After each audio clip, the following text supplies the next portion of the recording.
Madame, Monsieur, bonjour, bienvenue à ce rendez-vous d'information sur RTI 1, démarrant avec la coopération Côte d'Ivoire-Togo, une coopération pour laquelle le ministre togolais de la réforme du service public participe donc au projet d'amélioration de la gouvernance pour la délivrance des services de base aux citoyens et donc un projet qui séduit hors des frontières ivoiriennes. Le ministre togolais de la réforme du service public en visite dans notre pays s'est rendu la semaine dernière dans les locaux donc, de ce projet pour une séance de travail. La raison, c'est de bénéficier de l'expertise ivoirienne dans la gestion des secteurs de santé et d'éducation et de délivrance de documents administratifs, entre autres aux populations.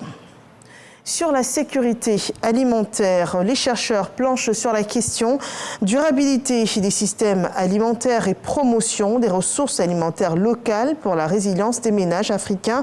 C'était le thème d'un colloque international convoqué ici à Abidjan pour 3 jours par le programme thématique de recherche sécurité alimentaire nutritionnelle.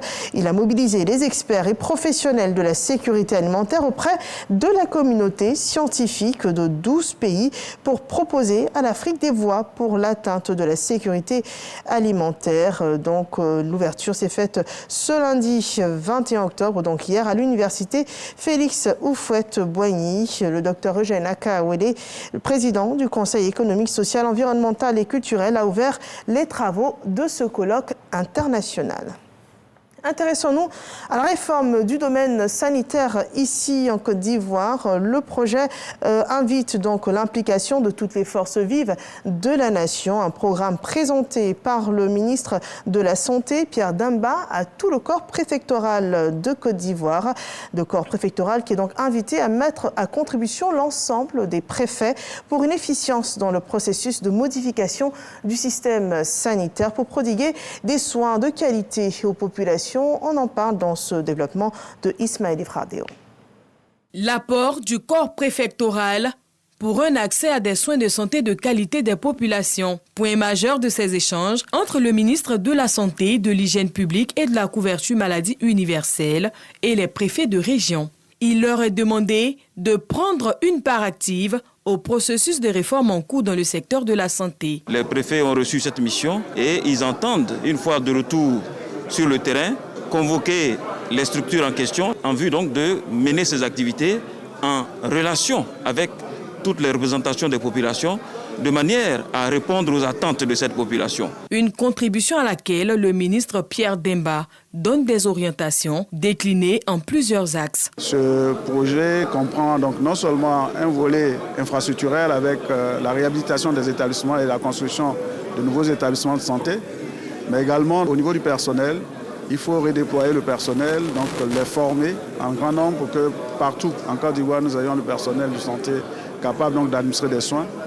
Mais il y a toute la question de la gouvernance qu'il faut mettre en place pour que nos établissements soient bien gérés et gérés comme des entreprises privées orientées vers le patient. Point final de la rencontre, la remise d'une feuille de route au préfet. Il constitue désormais le comité d'organisation et de surveillance pour le bon fonctionnement des hôpitaux. Les directeurs régionaux de la santé, quant à eux, assureront le suivi.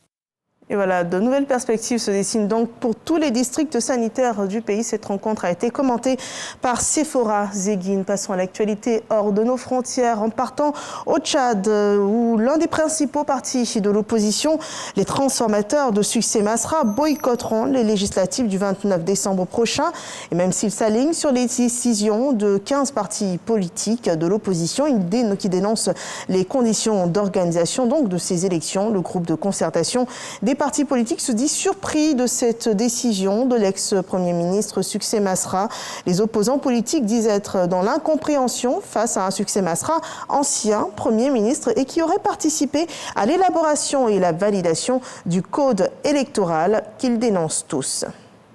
Sur le vieux continent, en Europe, en Russie, le président Vladimir Poutine accueille à partir de ce mardi une vingtaine de dirigeants étrangers alliés ou partenaires pour le sommet annuel des BRICS, l'alliance de pays émergents que le Kremlin souhaite voir concurrencer l'hégémonie occidentale. Les BRICS veulent contester l'ordre financier international et les institutions héritées des lendemains de la Seconde Guerre mondiale, donc le FMI, le Fonds monétaire international, et aussi la Banque mondiale. Cette alliance qui accueille depuis le début de cette année 2024, l'Éthiopie, l'Égypte, l'Iran et aussi l'Arabie saoudite pèse désormais près de 30% dans la richesse mondiale. Et avec l'expansion des BRICS, au moins 65% de ces transactions sont désormais en monnaie nationale.